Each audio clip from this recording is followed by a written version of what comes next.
Top quality और consistent performance के लिए सिर्फ सिल्वर पंप नाम याद रखना। यूक्रेनी हमले से गुस्से में है रूसी राष्ट्रपति पुतिन। नेटो पर हमले की तैयारी कर रहा है रूस। अगले 4 साल में नेटो पर रूसी हमला संभव है। रूसी हमले के खिलाफ तैयार रहे नेटो।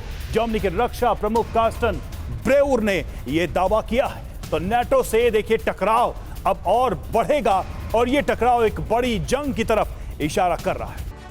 तो नेटो से रूस लेगा क्या बदला? सवाल यही है। नेटो की मदद के बगैर रूस पर बड़े हमले संभव नहीं है और इस वक्त नेटो के मेंबर्स ही, खासकर यूरोपियन जो देश है, वही मदद कर रहे थे यूक्रेन की। नेटो से यूक्रेन को हथियार सप्लाई जारी है। युद्ध विराम के विरोध में नेटो के शक्तिशाली देश शुरू से रहे हैं। रूस को युद्ध में उलझा कर रखना चाहता है नेटो। तो ये तमाम बातें हैं जिसकी वजह से नेटो अब पुतिन के निशाने पर है।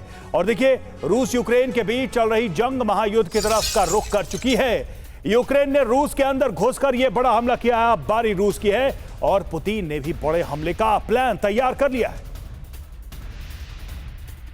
रूस के अमूर इलाके में यूक्रेनी ट्रक तबाह हुआ है। रूस ने ड्रोन लेकर जा रहे ट्रक को उड़ा दिया।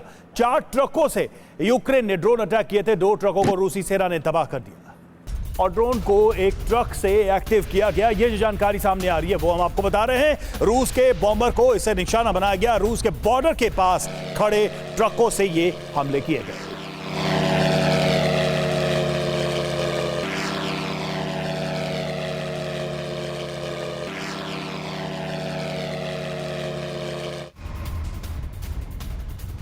और ड्रोन से भरे ट्रक को रूस ने तबाह कर दिया। जी हां, ट्रक में सैकड़ों ड्रोन अभी भी रखे हुए थे। तस्करी के जरिए रूस भेजे गए थे ड्रोन।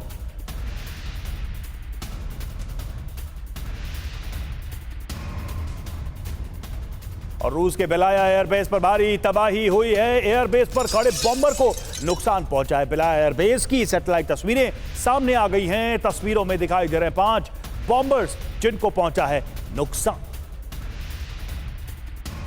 जिस तरीके से तस्वीरें हैं, इतना तो समझ में आ रहा है कि रूस को नुकसान हुआ है। सुमित, लेकिन एक चीज जो हम देख रहे थे, ये जानकारी सामने आ रही थी कि भाई तस्करी के जरिए इन ड्रोन्स को अंदर पहुंचाया गया। इसका मतलब है कि रूस के अंदर भी एक लोकल नेटवर्क है इस तरह की इलीगल ट्रैफिकिंग के लिए या इस तरह की चीजों के लिए, जिस पर कम से कम रूस के एडमिनिस्ट्रेशन का कोई नियंत्रण नहीं है। वो दुश्मन देशों के साथ इतने बड़े ऑपरेशन में साथ चल रहे थे, मदद कर रहे थे। देखिए रवि, इसमें सबसे बड़ी दिक्कत यह है कि चाहे वो आप रूस की बात कर लीजिए, चाहे आप यूक्रेन की बात कर लीजिए, दोनों की लिंग्विस्टिक या सारी चीज़ें, आप लैंग्वेज कह सकते हैं, लोगों के आपसी आप तालमेल कह सकते हैं, रिश्ते कह सकते हैं, बहुत गहरे, बहुत लंबे। यूक्रेन पार्टी था रशिया का। अभी इंपॉर्टेंट अगर आप देखिए, पिछले 3 साल में करीबन 300 से 400 से ज़्यादा इंटेलिजेंस ऑफिसर्स यूक्रेन ने पकड़े थे, रूस के जो काम कर रहे थे यूक्रेन के इलाकों में। और यही संख्या रूस के और मॉस्को के इलाकों में थी जब मॉस्को ने पकड़े थे। लेकिन अभी हो कह रहा है कि दोनों तरफ से अटैक जरूर किए जा रहे हैं, लेकिन ये अटैक आप कह सकते हैं कि इंटेलिजेंस शेयरिंग, इंटेलिजेंस के साथ साथ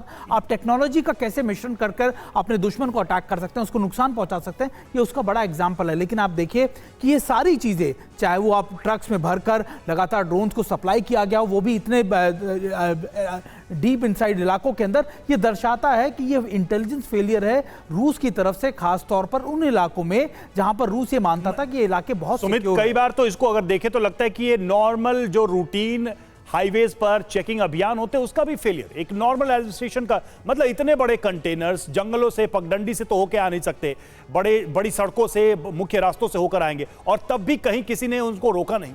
देखिए बिल्कुल, और ये इसलिए, क्योंकि मैं आपको बता दूं कि रोका इसलिए नहीं गया क्योंकि निश्चित तौर पर जो भी इसमें लोग शामिल होंगे उन्होंने इसको प्रॉपर सप्लाई करने के लिए आप छोटे छोटे पार्ट्स में सप्लाई किया होगा, असेंबलिंग की गई होगी और उसके बाद आगे सप्लाई किया होगा। और ऐसे जंग के माहौल में अक्सर कोशिश ये की जाती है कि सर्विलेंस या फिर आप जो मुस्तैदी है वो बॉर्डर एरियाज में ज्यादा रखते हैं। आपको नहीं पता होता कि दुश्मन एक सरप्राइज एलिमेंट आपके लिए इन इलाकों में भी लेकर बैठा होगा। और ये इसलिए क्योंकि नॉर्दर्न फ्लीट जो लगातार रूसी नेवी की है उस पर, उसके बेसिस पर अटैक करना, उसके अलग अलग स्ट्रेटेजिक बॉम्बर्स पर अटैक करना बेसिस पर, तो ये दर्शाता है कि इंटेलिजेंस फेलियर के साथ साथ अब रूस को अपने रिसोर्सेज को मोबिलाइज करना पड़ेगा दूसरे इलाकों में भी।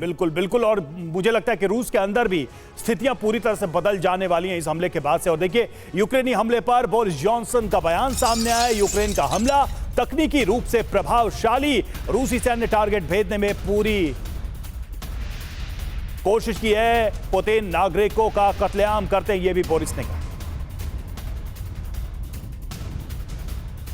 और दावा यही है कि यूक्रेनी हमले में रूस का बड़ा नुकसान हुआ है, रूस को काफी नुकसान पहुंचा है। अमेरिकी मीडिया के हवाले से यह खबर सामने आ रही है, $7 बिलियन का नुकसान हुआ है रूस को। ये यूएस की मीडिया, अमेरिका की मीडिया कह रही है। रूस की 34% क्रूज मिसाइल कैरियर्स को नुकसान पहुंचा है, अमेरिकन मीडिया का यह दावा है।